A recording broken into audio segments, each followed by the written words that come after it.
I'm going to give you a trigger warning. This video is going to be extremely offensive to some of you, so keep scrolling if you don't want to be triggered. The spirit of lust shows itself in many different ways. I'm going to preface this by saying this. Nothing is wrong with having preferences. And I mean preferences in bed with a future spouse or a spouse. And I say it like that because when you have intercourse outside of marriage, it's a sin.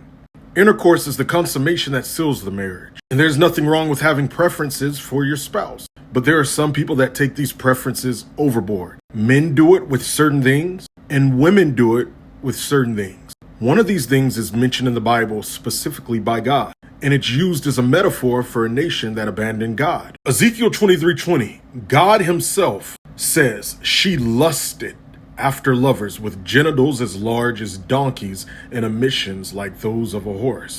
You know what emission is. But I want you to key in on what God said. Hashem. She lusted after lovers with genitals as large as donkeys.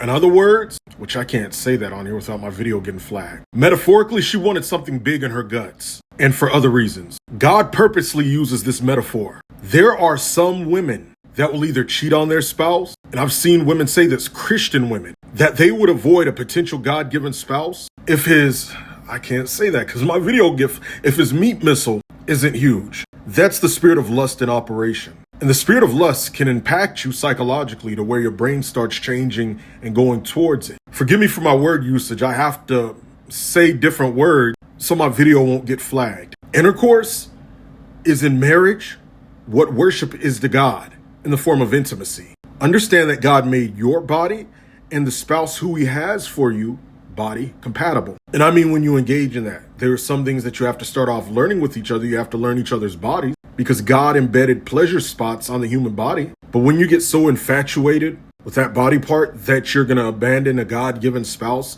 for it in somebody else, or you're going to avoid one altogether for that, that's the spirit of lust in operation. And deliverance needs to take place because it can ruin your life. Hit follow for more. The deadline is 2 weeks away. We're doing a class this month on defeating lust, teaching about spirit spouses, what the Bible says about water demons and their influence, how pagan rituals can open you up to lust, practical and spiritual steps on being delivered from lust. We were asked to do this class. We're doing it. It's a 3-day worth of information, PowerPoint visual style, pre-recorded. To join, you can inbox me the word join on Instagram or click the link in my story or bio on Instagram, TikTok, or YouTube. The only thing that's live is the 30-minute Q&A, first come, first serve.